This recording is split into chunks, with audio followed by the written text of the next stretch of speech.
Closed captioning for Lakeland Currents is supported by the Minnesota Department of Commerce, Telecommunications Access Minnesota, and Nisswa Tax Service. Nisswa Tax Service, tax preparation for businesses and individuals. Across from City Hall in Nisswa and online at nisswatax.com. Tonight we're going to revisit what it is that's driving up the cost of electricity. And it seems that the more I look into this, the more complicated it gets and the more complex this whole issue of what is actually driving up cost. We're going to start the program out tonight with a piece by Annie Cook on probably the most important thing all of us can do, and that is to conserve electricity and energy. The rising cost of energy has been cause for concern in recent years. We've all jointly seen power costs increase by about 20% over a couple-year period.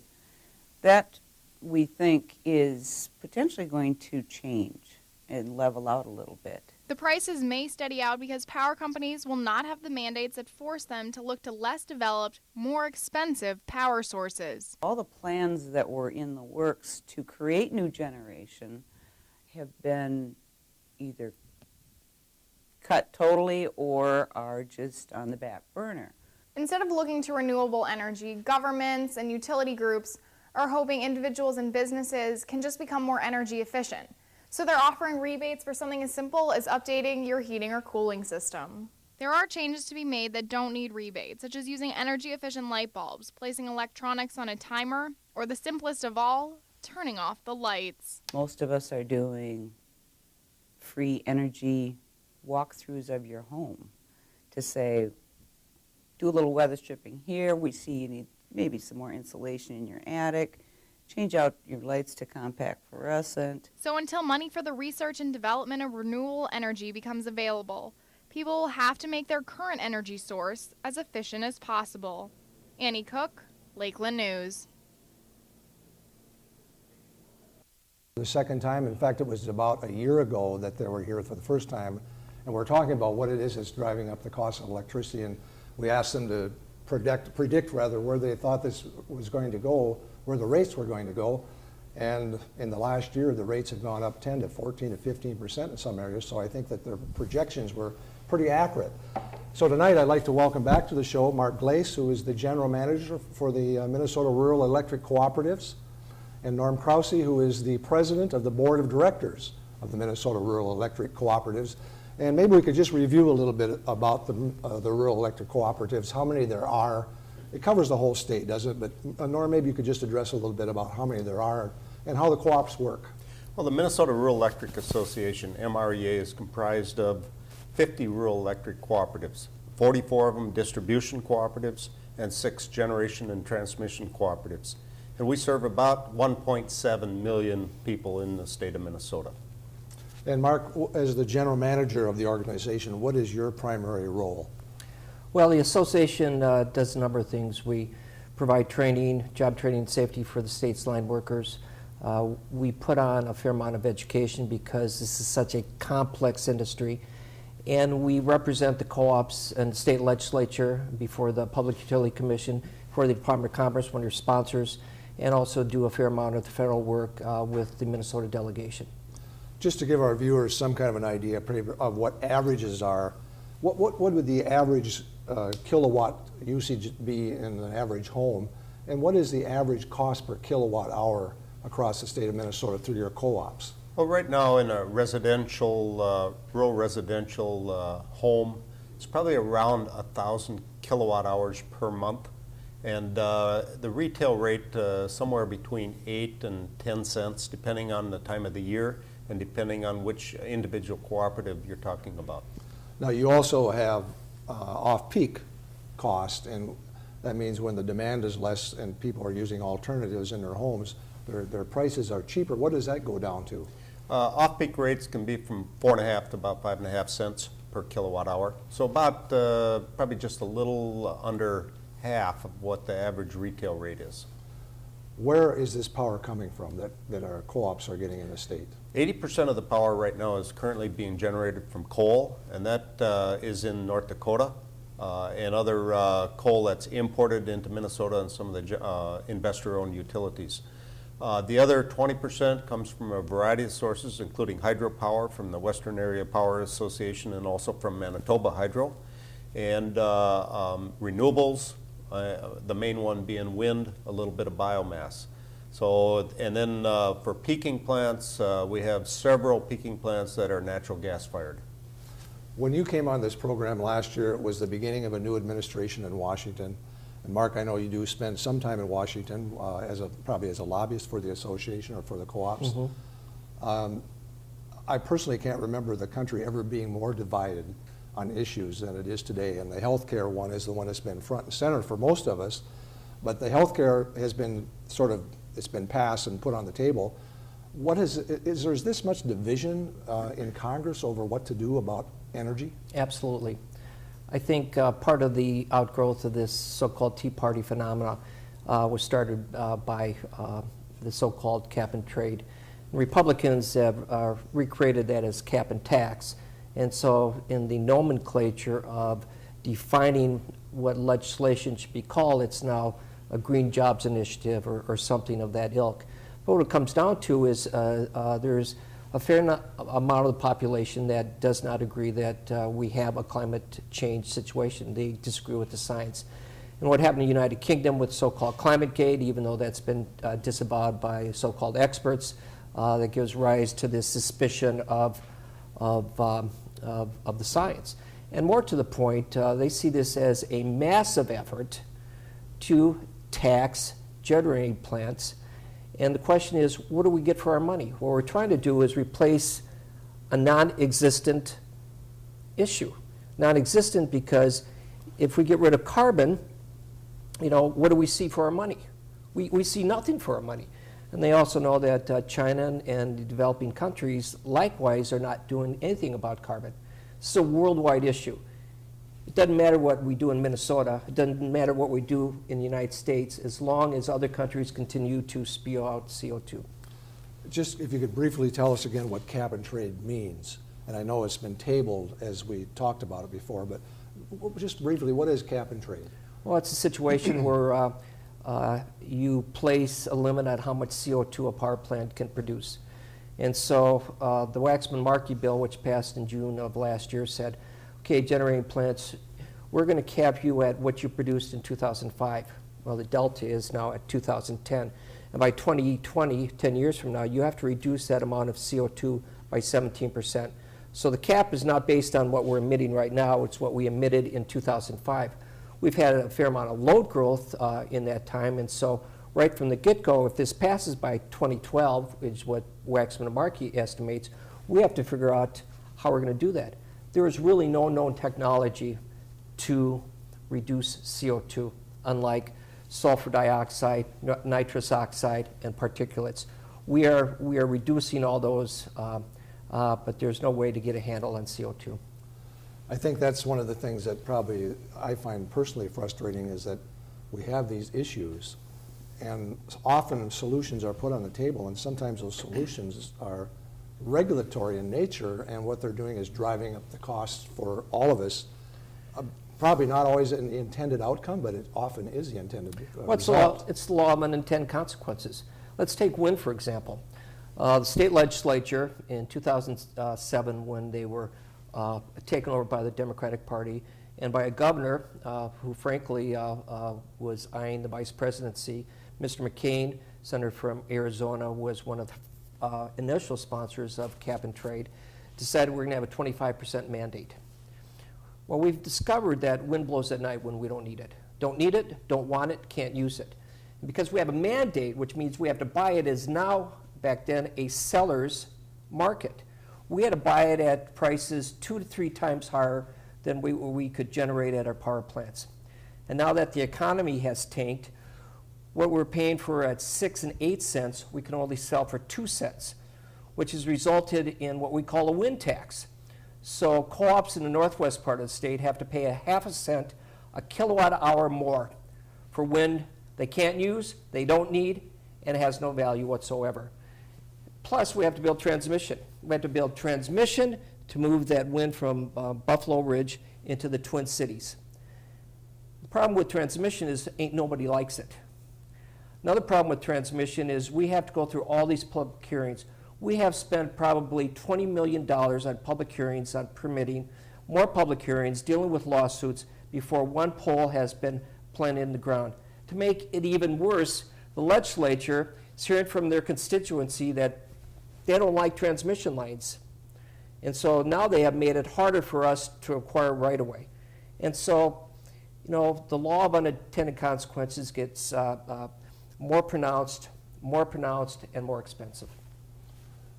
There's, you said 80% of our electricity comes from coal. Yeah. There is a nuclear plant in Minnesota. I think there's one nuclear plant. Are there any natural gas production plants in Minnesota? Well, just about for every megawatt of wind that's generated, we need to have a backup. And those backup plants are natural gas. They call them peaking plants. And so you actually have to build double your investment because wind is notoriously fickle. It blows when it wants. And as Mark said, a lot of times it blows at night. And it blows in the spring and the fall when the normal load curves for power consumption are down.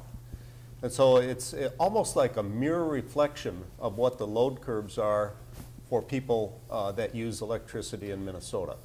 So it's just the opposite. Until we are able to figure out a way to either store it or to use more power at the times that wind is producing power, it's a double-edged sword in that we have to make two investments to get that electron, and we're also now with the economy the way it is, not using the coal plants. We actually have to shut down coal plants on the weekends now because we have to take the wind if it's producing, and especially in the spring and the fall. Now, as a cooperative governing group, are you against wind energy? No. You're not against wind energy. You're just trying to point out the realities of the cost associated with it and the challenges of producing it?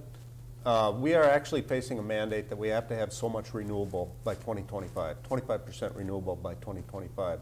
And so wind is one of the areas to get to it.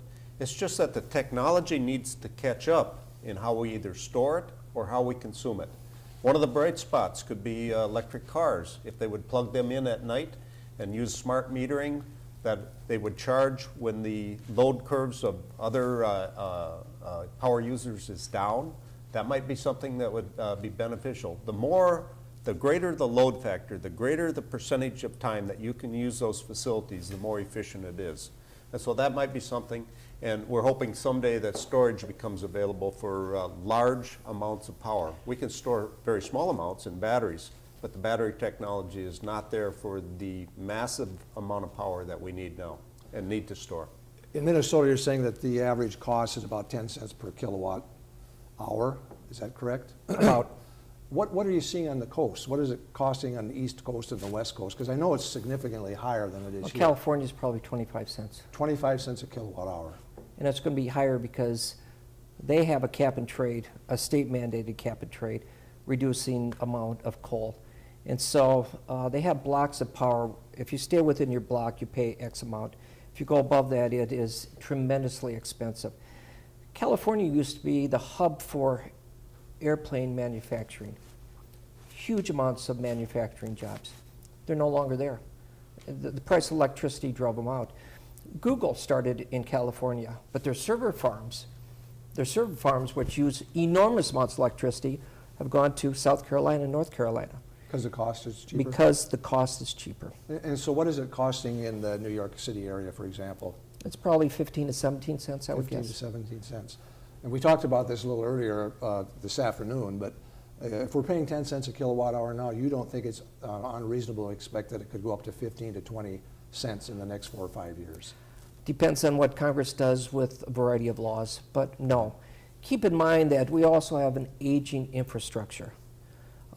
These lines were built a long time ago for one purpose, and that was grid reliability. So you have different parts of the country that have dominance over their grid, and that was to serve their native load.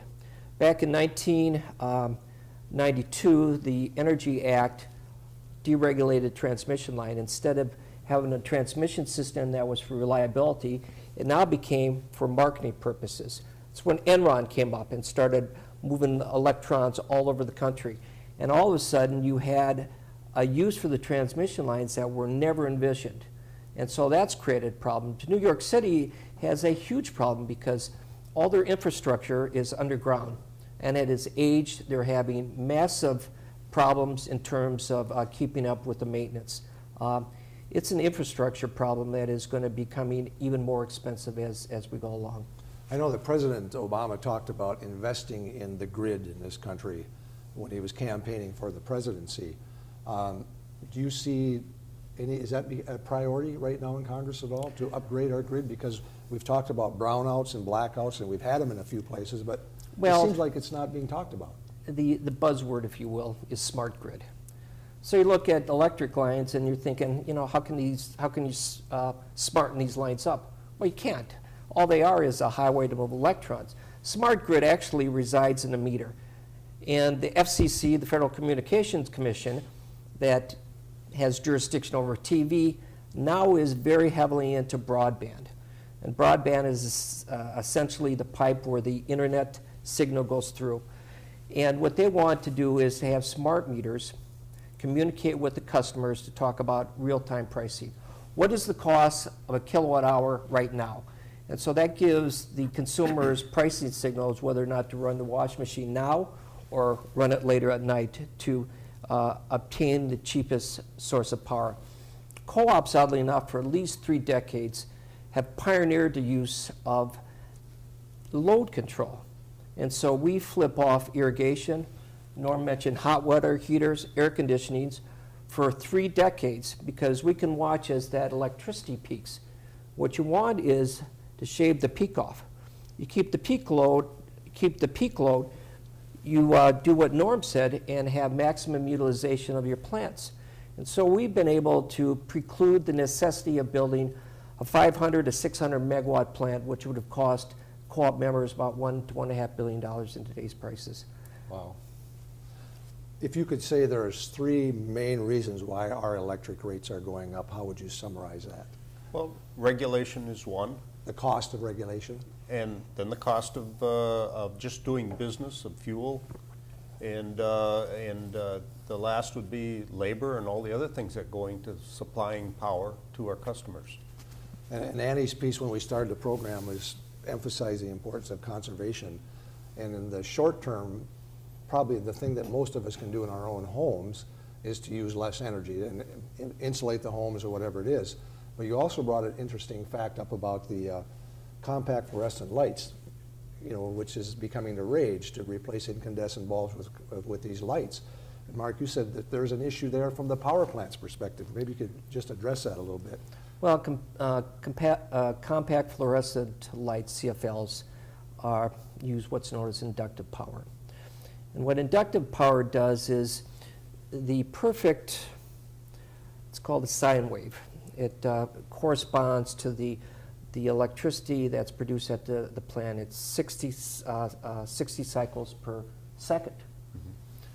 And so what happens with compact fluorescent light bulbs, CFLs, is instead of having a smooth line, it's broken up. And so it's a jagged line and not a smooth line. Because it's a jagged line, power plants have to produce more amperage to smooth this out. And so even though the CFLs are on one hand saving electricity, they're making the power plant work harder by producing more amperage to smooth that sign out. And so as a result, the power plant's working harder and producing as much, if not more, carbon dioxide. And so you have legislators, well-meaning, want to do the right thing, without recognizing that physics are more dominant than the laws of the Minnesota legislature. And so, you know, that's one issue. Another issue with conservation is you want to make the home very airtight. Stop leaks, stop drafts, which is desirable, but then you could create a situation for indoor air pollution. You put a new carpet in, or whatever the case may be over the years, formaldehyde leaks from it, and so that could cause respiratory problems. It's Newtonian physics, and you have to be careful that the opposite reaction doesn't exceed the initial action. Yeah, wind generation has some of that same issues in that, you know, the wind variable speed is always varying, and so it's very difficult to control to get a constant, even power source that you need for our electronics and equipment like that. So you can see as a typical homeowner, this is getting more and more confusing. Where it looked like we were going to solve these problems, they're getting more complex because the regulations seem to have little back-ended effects that nobody really realized was happening. Are you suggesting that people shouldn't buy CFLs, those compact fluorescents? CFLs reduce electric usage. They have a much longer life than do incandescent bulbs. The trouble among the problems with incandescent bulbs is something like 3% or 5% of the energy goes into the light. The rest of it goes into the heat. You touch an incandescent bulb, you're going to burn yourself. That's not the case with CFLs. CFLs, besides creating more amperage at power plants, also have mercury. And so you have a disposal issue. But the next generation is LED lights. Actually, the co-ops, a lot of co-ops are swapping out your typical bulbs with LED Christmas lights, because Christmas time, we've got a whole new lighting load. And so we're swapping out their stuff, and we give them LED lights in exchange, and that benefits the co-op as well. So maybe for the short term, we buy these fluorescent bulbs and hope that we can find a technology that can help even out the load from the production end. I guess maybe that would be the short term. Actually, Norm should comment about heat pumps, because it's existing technology, and it has huge upside. Yeah. Well, heat pumps currently, a ground source heat pump, either from wells or what they call a slinky field, which they bury about 10, 12 feet deep in the earth, uses the heat from the earth both to heat and cool a building. And it's a lot like your refrigerator that cools. It takes the heat out of the refrigerator. It actually warms your house a little bit in the wintertime, which is fine, but in the summer it probably isn't so good because your air conditioning has to run more. But the heat pump is 300% efficient compared to a normal resistant heater, electric heater. And so that's an area that that homeowners can look at. It has a payback of a very short time, probably 5 years or less. It's fairly expensive on this startup and the installation, but after that they run for many, many years. And so that's an area that is exciting. I think it's an area that we can look at for major conservation, and it's one that we'll hear more and more about. It's not new technology. It's been around a long time, but as we emphasize more conservation and emphasize the fact that we need to and I don't like the word reduce our carbon footprint, but we need to. That's one area that I think we can make tremendous progress and probably save 20 or 30% of our energy use just through heat pumps. No, Mark, I know you've done some research on the investment in green jobs, and I could see that it got you a little excited. You want to just talk about that briefly? Every state mantra is we're going to create a green economy. Look at candidates running for governor, green jobs, green jobs. In Oregon, they passed a series of tax breaks. It turned out that an average cost to create a green job in Oregon is $220,000. For one job? For one job. In California, it's about $135,000. That's not what the salary is. That's what it's costing taxpayers to support a green job. Most of that going to the manufacturing. Is there a chance that some of those jobs, once they get started, that they can amortize out and become cost effective in time? Or do you see that as a high cost in those jobs for some time? Well, it's going to be a high cost. I mean, over time, you've got economies of scale, but I mean, we've got a very depressed economy. And the New York Times, Washington Post acknowledged that for every green job that's created, it displaces at least 2 manufacturing jobs. Manufacturing jobs are well paid, benefits. Green jobs, typically if you're working a wind turbine, you're making $10, $12 an hour. That's supplanting $20 to $30 an hour jobs. And therein lies the problem. You can have this mantra, but you have to look at the cost benefit. And a lot of legislators are not looking at the cost benefit. They have to take a very hard look instead of thinking, wow, this is so cool. It may be cool, but it costs consumers in the long run. On the short term, we have 80% of our electricity generated by coal, and that's not going to change much over the next 3 or 4 years, is it? Just to build a nuclear plant is probably a 10-year process, isn't it? Well, it's probably 10 years for the permitting and 5 years to build it. And that's if the people want it. And another 5 years to deal with the lawsuits. State of Minnesota, currently it's illegal to build a power plant, actually even a coal plant in Minnesota. And that is changing. The attitude is changing. The Senate voted last year to allow the building of or at least to look into and allow the building of a nuclear plant. The House of Representatives has not reached that point yet. But it's interesting to note that some of the environmental groups 5 years ago or more were very much against nuclear, and now they're coming out in support of it because it doesn't produce CO2. So it's it's more of a clean power source than some of the others. So you're seeing a change. It's actually a 180-degree change from what it was just 5 and 10 years ago. People realize that we have to get the power from somewhere. Our economy depends more and more on electricity. People like their plasma TVs, and they like their computers, and they like to be on the internet. It all requires electricity, and there's not a replacement for it yet. So I think you'll see a greater look at nuclear. We still have to deal with the waste issue, and it's actually it's an issue of reprocessing the fuel eventually. It's not a waste. It's more of an issue to develop the technology to reprocess it and to store it as spent fuel, and which we can eventually use. To summarize, we don't want to leave our viewers thinking that there's no hope. But we do need to find ways to become more energy conservation oriented in our homes, and we need to work together with our legislators to try to solve some of these really complex problems. Thank you very much, Norm and Mark, for being on the program this evening. Thank you for the invitation. Appreciate it very much. Thank you. We'd like to invite you to join us in 2 weeks when we talk about the fastest growing cancer in Minnesota, and that's skin cancer. My guest will be Dr. Schoeneman from the Center Care Hospital System in St. Cloud. So join us in 2 weeks when we talk about skin cancer. You've been watching Lakeland Currents, where we talk about what you're talking about. I'm Ray Gildow. So long until next time.